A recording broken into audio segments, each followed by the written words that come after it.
Bonjour tout le monde, merci de nous rejoindre aujourd'hui sur le Vendredi Saint. J'espère que tu vas aimer cette service ce matin.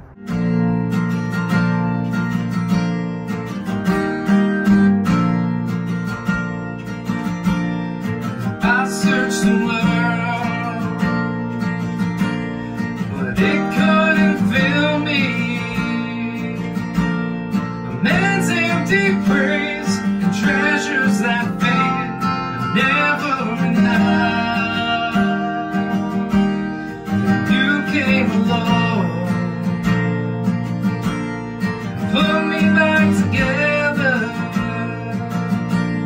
and every desire is now satisfied here in your love.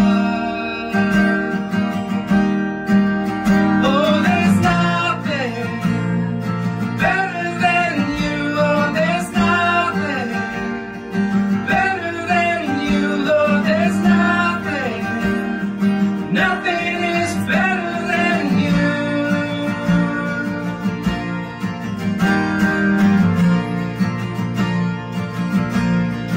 I'm not afraid to show you my weakness, my failures and flaws. Lord, you see them all, and you still call me friend. 'Cause the God on the mountain is the God of the valley, and there's not a place your mercy and grace won't find me again.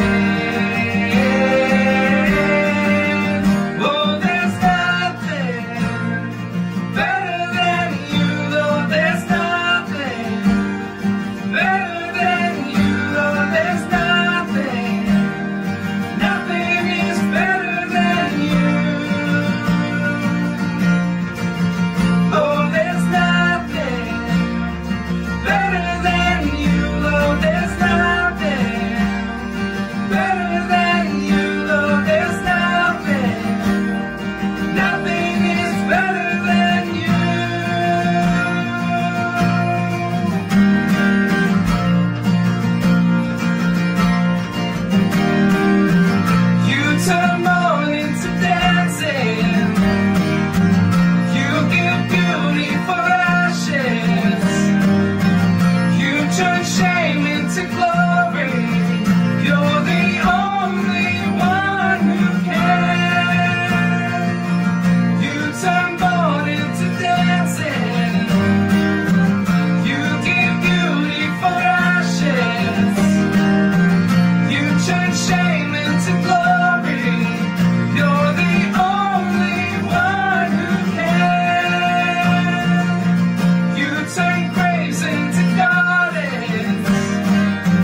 one with God the Lord Most High. Your hidden glory in creation, now revealed in you are Christ. What a beautiful name it is. What a beautiful name it is. The name of Jesus Christ, my King. What a beautiful name it is. Nothing compares to this. What a beautiful name it is. The name of Jesus.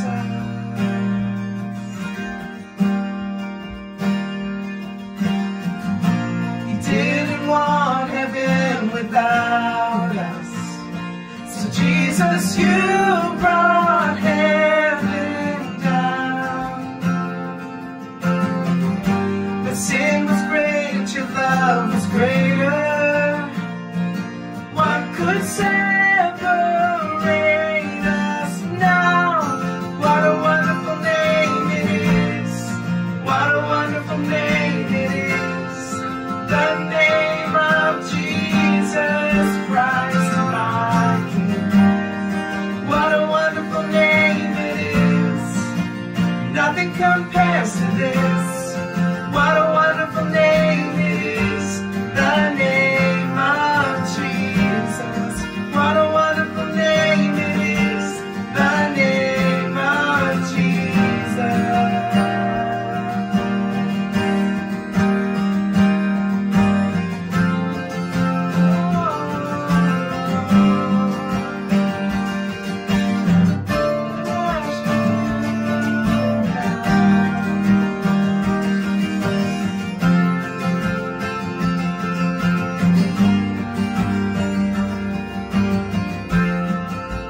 Death could not hold you.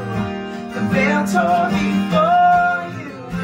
Silence the boast of sin and grave. The heavens are roaring, praise of your glory. For you are raised to life again. You have no rival. You have no equal.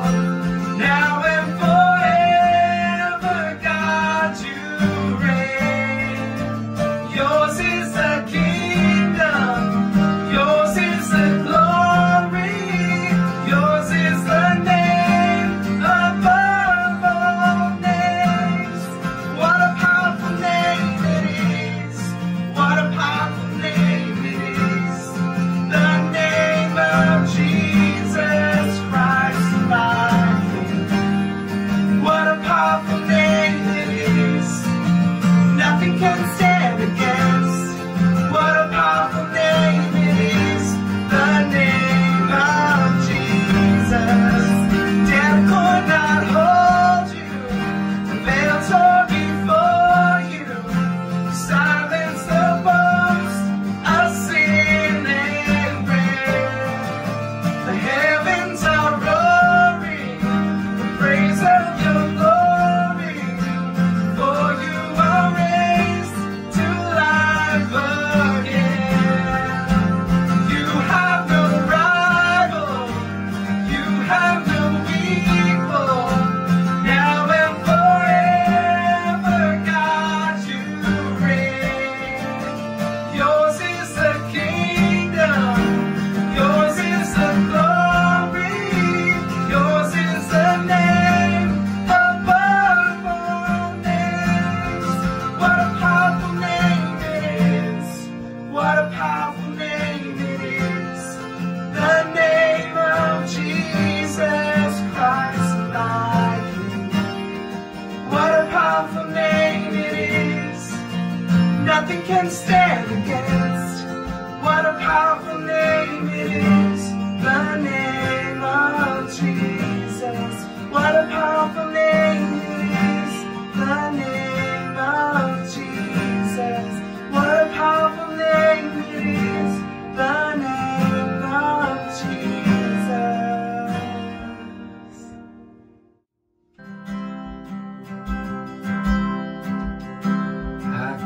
It's my mind to Calvary, where Jesus bled and died for me.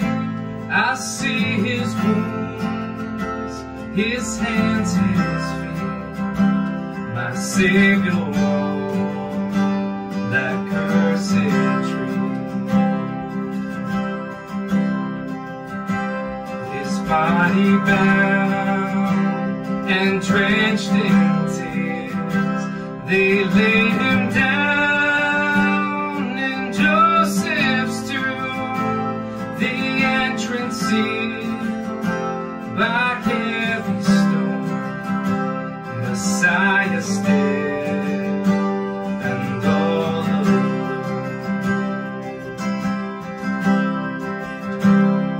Oh, praise the name of the Lord our God. Oh, praise his name forevermore. For endless days we will sing your praise. Oh Lord our God.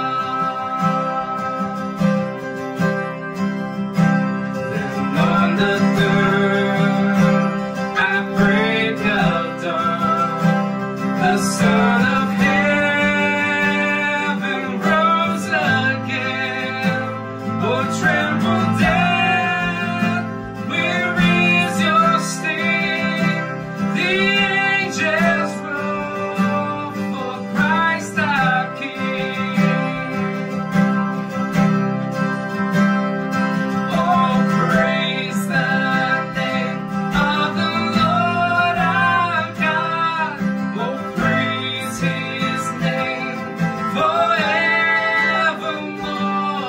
For endless days we will sing your praise.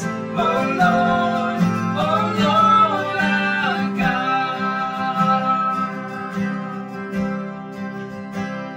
He shall return in robes of white. The blazing sun shall pierce the night, and I will rise among the saints, my gaze transfixed on Jesus' face. Oh, praise the name of the Lord our God. Oh, praise his name forevermore. For endless days we will sing your praise. Oh Lord our God. Praise the name of the Lord our God. Oh, praise his name forevermore. For endless days we will sing your praise. Oh Lord our God. Oh Lord our God. Oh Lord our God. Bonjour City Impact, ce vendredi saint, une belle journée pour célébrer Jésus. Il y a beaucoup de choses qui s'est passées cette semaine, c'est sûr. Mercredi, j'ai touché un peu sur cela, je veux toucher un peu ce matin. Mercredi, c'était la Pâque des Juifs. Alors, on célèbre différent que nous, parce que c'est sûr qu'ils attendent encore pour leur Messie. Mais mercredi, c'était la célébration de la Pâque. Mardi, mercredi et jeudi, on avait une super lune. Et la super lune, c'était la plus grosse de 2020. Alors, la plus grosse de cette année. Et c'est quelque chose qu'il faut comprendre, que dans la Bible, dans le livre de Genèse, ça parle de cela, que la lune et les étoiles, c'est donné pour les journées et les années, mais c'est aussi donné pour les événements. On sait que Jésus, quand il est venu sur la terre, ça a été signalé par une étoile.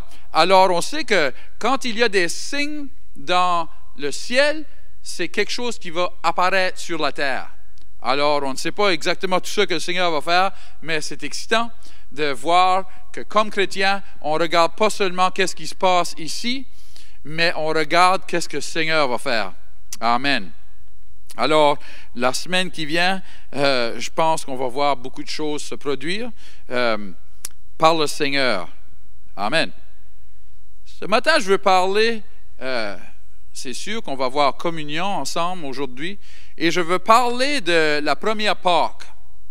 Et la première Pâque, c'est très important qu'on comprenne comment Dieu a établi Pâque, qu'est-ce qui s'est produit à cette Pâque, parce que ça nous affecte maintenant.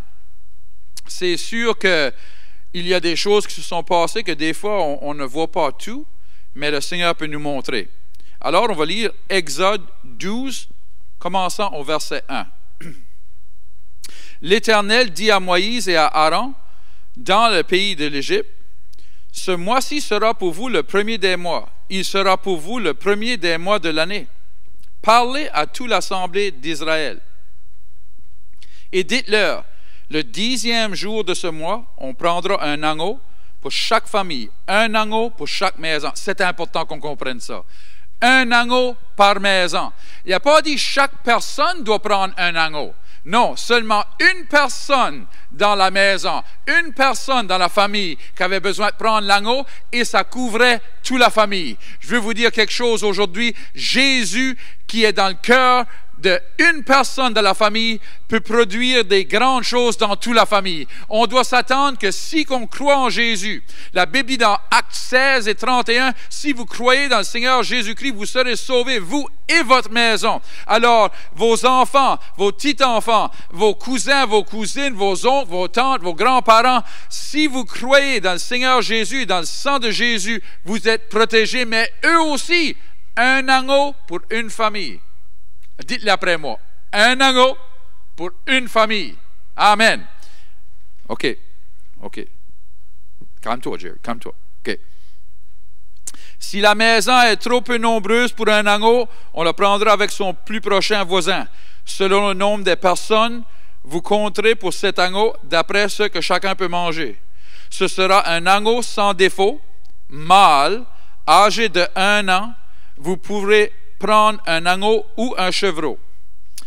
Vous le garderez jusqu'au 14e jour de ce mois, et toute l'assemblée d'Israël l'immolera en les 2 soirs.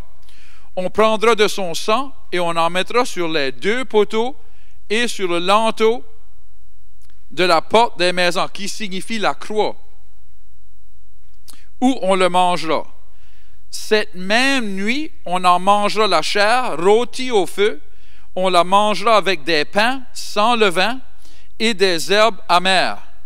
Vous ne le mangerez point à demi-cuit et bouilli dans l'eau, mais il sera rôti au feu, avec la tête, les jambes et l'intérieur. Vous n'en laisserez rien jusqu'au matin.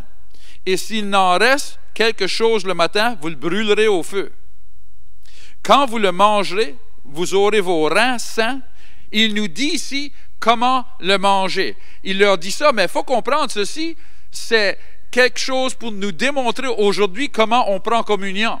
Alors, on doit prendre communion comme que eux l'ont pris. Écoutez, il dit, vous le mangerez, vous aurez vos seins, les reins de vos seins, vos souliers aux pieds et votre bâton à la main, et vous le mangez à la hâte, c'est la Pâque de l'Éternel. Ce qu'il leur disait, il faut comprendre, ici, ils étaient esclaves à l'Égypte. Et des esclaves, ça ne va pas prendre des vacances. Ils ne vont pas dans des excursions. Alors ici, il leur dit, tu dois prendre cette Pâque, la manger comme si tu t'en vas, comme si tu vas sortir de qu'est-ce qui t'avait lié, comme si tu vas sortir d'être un esclave et d'être libéré. Alors, c'est important qu'on comprenne qu'aujourd'hui, quand on va prendre communion, vous devez la prendre comme si que les choses qui vous ont liés ne vous ont plus.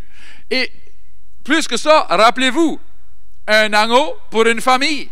Alors, peut-être que ce n'est pas vous qui êtes lié par quelque chose. Peut-être que c'est vos enfants, vos petits-enfants, vos cousins, votre cousine. Peut-être que c'est quelqu'un d'autre. Mais s'ils font partie de votre famille, quand on prend communion, on peut croire que Dieu va les libérer. Amen. Alors, ici, il dit, tu dois prendre la Pâque comme si quelque chose va changer. C'est important qu'on comprenne ça. Alors, ils avaient été donnés. Ceci, c'est comme ça qu'on fait ça. Verset 10. Vous n'en laisserez rien jusqu'au matin, et s'il en reste quelque chose au matin, vous le brûlerez en feu. Quand vous le mangerez, vous aurez vos reins sains, vos souliers aux pieds, votre bâton à la main, et vous le mangez à la hâte. C'est la Pâque de l'Éternel. Cette nuit-là, je passerai dans le pays de l'Égypte, et je frapperai tous les premiers-nés du pays d'Égypte, depuis les hommes jusqu'aux animaux. Et j'exercerai des jugements contre tous les dieux de l'Égypte. Je suis l'Éternel. Et voici le verset 13. Le sang vous servira de signe sur les maisons où vous serez. Je verrai le sang et je passerai par-dessus vous, et il n'y aura point de plaie qui vous détruise quand je frapperai le pays de l'Égypte. Il faut que vous compreniez, ce qui se passe maintenant, c'est une plaie ou une peste. C'est une plaie et c'est sur l'Égypte, pas sur les chrétiens. On doit croire dans la parole de l'Éternel qui dit que le sang de Jésus nous couvre notre famille, couvre notre maison, et qu'il n'y aura pas de plaie qui viendra proche de notre maison. Ça ne nous touchera pas. On n'est pas touché par ça. Il n'y a pas de plaie dans nos maisons. Ça ne veut pas dire qu'on n'obéit pas les lois de la terre, qu'on n'obéit pas quand on nous dit de s'isoler, toutes ces choses-là. Mais je sais dans mon cœur, cette plaie ne touchera pas le peuple de Dieu qui croit en l'Éternel. Alors, il faut qu'on croie en lui. Il faut qu'on croie en lui, en son Fils Jésus et en le sang de Jésus. Vous comprenez, c'est le sang sur le poteau ou le sang qui signifiait sur la croix. Alors, c'est ce sang-là qui protège contre les plaies qui sont dans la terre. Et ceci, c'est une plaie. Mais cette semaine, je priais et le Seigneur dit, oui, le sang te protège de la plaie. Le sang les a protégés. Mais le sang a fait plus que les protéger. Gloire à Dieu. On doit être excité parce que ça fait plus que les protéger. Dans une journée, Dieu a libéré tout le peuple. Chaque famille, leurs enfants, leurs petits-enfants, tout libéré dans une journée. Il faut croire que dans le milieu de cette plaie, le sang de Jésus va libérer nos familles, que nos familles vont être libérées de l'Égypte. L'Égypte qui représente le monde, l'Égypte qui représente les manières de penser du monde, l'Égypte qui représente le péché, ils vont être libérés. Il faut croire, le Seigneur m'a parlé très fort cette semaine, il dit, tu dois dire à mon peuple que non seulement je vais les protéger de la plaie, mais que je vais sauver leur famille, parce que un agneau pour une famille, je vais sauver leur famille. Dans le milieu de tout ceci, il va y avoir des miracles, des signes et des prodiges. C'est pour ça qu'on voit que la Pâque est cette semaine, la super lune est cette semaine. Il y a des signes. Dieu est en train de dire, je vais faire des grandes choses dans la terre. Dieu annonce tout le temps dans les cieux qu'est-ce qui va se passer sur la terre. Alléluia. Alors, ils ont sorti de l'Égypte. Voici. Psaume 105, verset 37. En parlant de le peuple qui est sorti de l'Égypte, il dit, il fit sortir son peuple avec de l'argent et de l'or, et nul ne chancela parmi ses tribus. Il n'avait personne de malade, il n'avait personne qui était faible, et ils ont sorti de là avec toutes les richesses de l'Égypte. Et l'Égypte leur a donné les richesses. On sait, c'est une autre chose que le Seigneur m'a dit. Il dit, dans ces temps ici, il faut que vous compreniez, vous ne pouvez pas penser comme le monde. Vous ne pouvez pas penser comme le monde parce que eux, ils disent ceci. Après cette plaie, on va voir une économie faible. Après cette plaie, on va voir des temps durs. Mais pas le peuple de Dieu. Après la plaie, ils sont devenus riches. Les richesses de l'Égypte ont été transférés au royaume de Dieu. Et la Bible nous dit que les richesses du monde vont être transférées au peuple de Dieu. C'est le temps, c'est le temps, c'est le temps. C'est le temps qu'on croie pour des grandes choses. Et je veux vous dire quelque chose, on ne va pas sortir de ceci pauvre, on ne va pas sortir de ceci malade, on ne va pas sortir de ceci comme le monde. Eux vont être pauvres et malades peut-être, mais pas nous autres, parce que ce n'est pas ça qu'on croit pour. Ce n'est pas ça qu'on est en train de croire pour. Pour nous, on va croire, je vais être le même, si pas meilleur après ceci. Alléluia. Alléluia. Et la raison que le peuple de Dieu a reçu toutes les richesses de l'Égypte, c'est, la Bible nous dit que l'Égypte, les Égyptiens avaient peur de eux. Ils avaient peur de eux et leur Dieu. Alors, quand ils ont dit, donnez-nous les richesses, on en a besoin, donnez-nous vos vêtements, vos meilleurs vêtements, donnez-nous tout ça qu'on a besoin, ils leur ont donné. Tiens, prends-les, je sors d'ici, emmène tes plaies avec toi. Mais ce n'était pas leur plaie, mais ils avaient autorité au-dessus de la plaie, à cause du sang de l'agneau. Il faut comprendre, cette plaie ne nous touchera pas. Écoutez-moi, cette plaie ne vous touchera pas physiquement. Cette plaie ne vous touchera pas financièrement. Come on. Cette plaie n'a pas d'autorité au-dessus de vous. La plaie, voilà. Non seulement le sang arrête la plaie, mais il arrête les effets de la plaie. Wouh! Oh, oh, oh! Il arrête les effets de la plaie. Qu'est-ce que je veux dire par ça? Mais on sait que les effets, il parle déjà des effets de la plaie, que ça va être financièrement horrible après la plaie, mais pas pour le peuple de Dieu. Parce que non seulement le sang arrête la plaie, mais ça arrête les effets de la plaie. Gloire à Dieu! Oh! Merci Seigneur. Comprenez-vous que toutes les choses dans l'Ancien Testament, c'était ça démontrait qu'est-ce qui allait se passer dans le Nouveau Testament. Alors, si un agneau pouvait être tué et le sang avoir le pouvoir de faire toutes ces choses sur le jour de Pâques, le vrai Pâques de Dieu, le vrai agneau de Dieu, c'est Jésus, devait être crucifié le jour de Pâques. Alors Jésus, selon les Écritures, Jésus a été crucifié le jour du Pâques des Juifs, qui était le 15 de Nissan, du mois Nissan, N-I-S-S-A-N, Nissan, selon l'Évangile de Marc. Selon l'Évangile de Marc et selon les Évangiles, on dit que quand ils ont crucifié Jésus, c'était le jour de Pâques. Mais il devait, parce que c'est lui l'agneau de Dieu qui enlève les péchés du monde. C'est lui le vrai agneau. Mais plus que ça, Jésus n'a pas été crucifié comme l'agneau que son sang. Avec l'agneau, il n'y avait pas des détails comme qu'il l'avait avec Jésus. Jésus n'a pas seulement mouru pour nos péchés. Il a mouru pour notre guérison. Il a mouru pour nos finances. Il a mouru pour détruire tout ce que Adam avait perdu à Satan dans le jardin. Alors, on voit que Jésus, sur la croix, il a pris des meurtrissures sur son dos et il a saigné sur son dos. Et en Ésaïe, ça dit que par ces meurtrissures, je suis guéri. Alors, il a payé le prix pour qu'on soit guéri. Pareil comme que le peuple d'Égypte, le peuple d'Israël qui est sorti de l'Égypte, il n'avait pas un de malade, ils ont tous été guéris.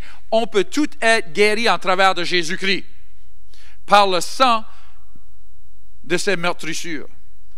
Aussi, on sait que Jésus, il avait une couronne d'épines, et les épines, on sait que la Bible dit que quand il y a eu le péché dans le jardin, le résultat du péché, c'était que la terre amènerait des épines. Alors, c'est très important qu'on comprenne que ça dit aussi qu'on travaillerait par la sueur de notre front. Et Jésus, sur la croix, il a saigné sur les épines, il a saigné sur son front pour qu'on puisse regagner la bénédiction de Dieu dans la région des finances. Alors, comme le peuple d'Israël a sorti de l'Égypte avec l'argent et l'or, la bénédiction dans les finances, nous aussi, en travers de Jésus-Christ, on peut être bénis dans les finances. Il y a du monde qui croit qu'on ne doit pas être béni dans les finances, que Dieu nous veut pauvres, mais ce n'est pas vrai. La pauvreté ne vient pas de Dieu. Alléluia. La pauvreté ne vient pas de Dieu. Il n'y a personne qui est pauvre qui dit « Ah, hey, c'est du fun ça être pauvre ». Non, personne ne veut ça être pauvre, c'est pour ça qu'on travaille. Vous voulez ça être pauvre, ne travaillez pas. Moi, je travaille parce que je ne veux pas être pauvre. Je trouve que ce n'est pas une bonne chose. Comme vous pouvez voir, j'aime ça manger. Du manger, c'est bon. C'est bon pour nous. Et ça coûte de l'argent. Alors, je travaille pour que je puisse manger. Alléluia. Non, c'est juste un joke. En tout cas, Jésus est crucifié le jour de Pâques. Il faut comprendre ces choses, parce que si on ne comprend pas la crucifixion, si on ne comprend pas pourquoi il a été crucifié, si on ne comprend pas les biens, les bénéfices que Jésus a mouru pour nous autres, mais on va prendre la communion et on ne va pas comprendre. OK, on va aller là. 1 Corinthiens 11, verset 27. C'est pourquoi celui qui mangera le pain ou boira la coupe du Seigneur indignement sera coupable envers le corps et le sang du Seigneur. Il y a beaucoup de monde qui dit ça, puis ils disent, tu sais là, si tu n'es pas digne, si tu n'as pas fait des bonnes choses, si tu as fait des mauvaises choses, mais c'est pas... La communion, c'est pour démontrer que Jésus a fait parce qu'on n'était pas digne. Et c'est en travers de son sang qu'on devient digne. Alors de ne pas prendre ça parce qu'on a fait quoi de mal, c'est fou. Non. Voici qu'est-ce que ça dit ceci. Ça dit que chacun donc s'éprouve soi-même et qu'ainsi il mange du pain et boit de la coupe. Car celui qui mange et boit sans discerner le corps du Seigneur, là la clé, droite là, sans discerner le corps du Seigneur. Si on ne comprend pas qu'est-ce que son corps a fait pour nous et qu'on prend la communion, on ne va rien recevoir parce qu'on ne comprend pas qu'est-ce qui a été donné pour nous. Alléluia.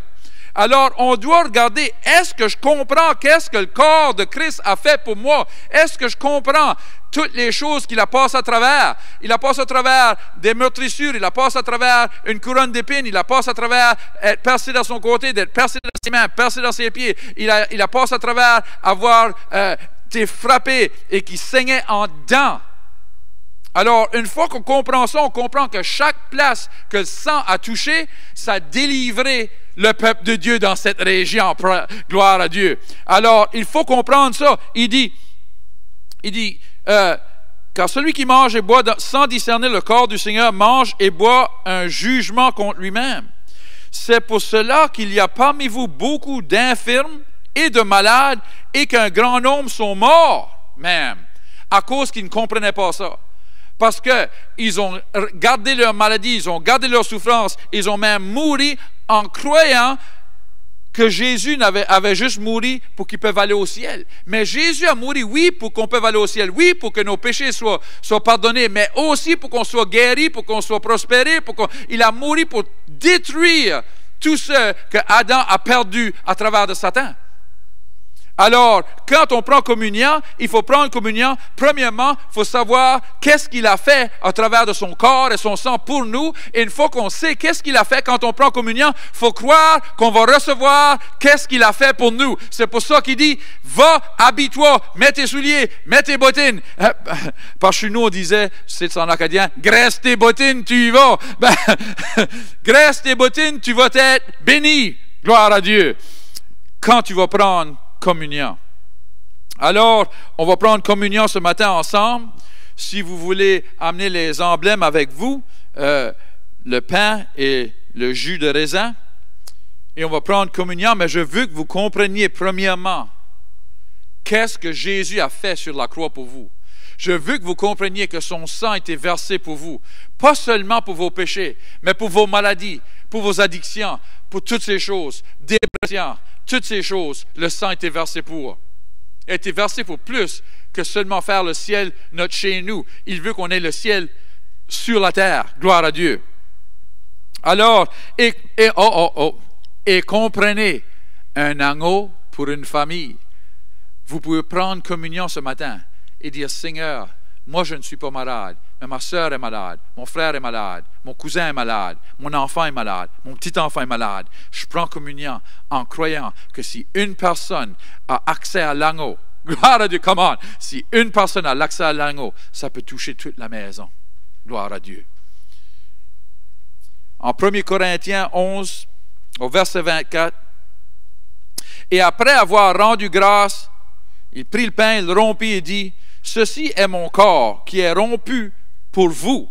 Faites ceci en mémoire de moi. »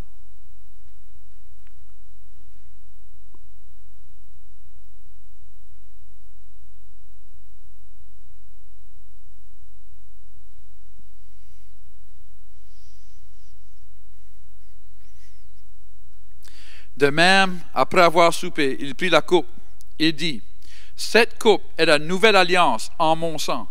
Faites ceci en mémoire de moi toutes les fois que vous en boirez. »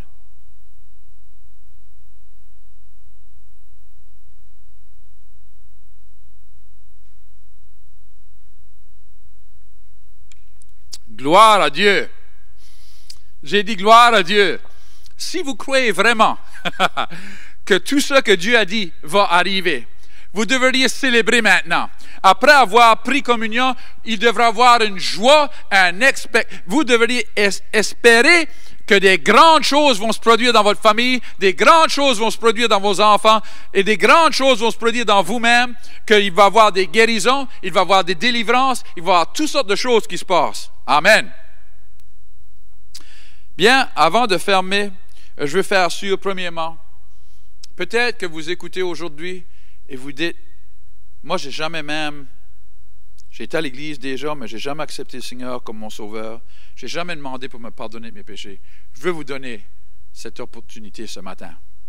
Si vous voulez prier avec moi, s'il vous plaît. Seigneur Jésus, je te remercie pour tout ce que tu as fait sur la croix. Pardonne-moi. De ce jour ici, je vais te suivre avec toute ma vie. Dans le nom de Jésus. Amen. Si vous avez prié cette prière, s'il vous plaît, envoyez-nous un courriel, un appel, quelque chose pour nous laisser savoir. Tout le ciel, la Bible dit, est en train de réjouir avec vous. Et on veut réjouir avec vous aussi. Rappelez-vous, cette fin de semaine, passez du temps avec votre famille. Dimanche, c'est la Pâque. Matin à 10h30, on aura notre émission ici de l'Église. Si vous voulez nous suivre, on serait heureux d'être avec vous. Que Dieu vous bénisse. Amen.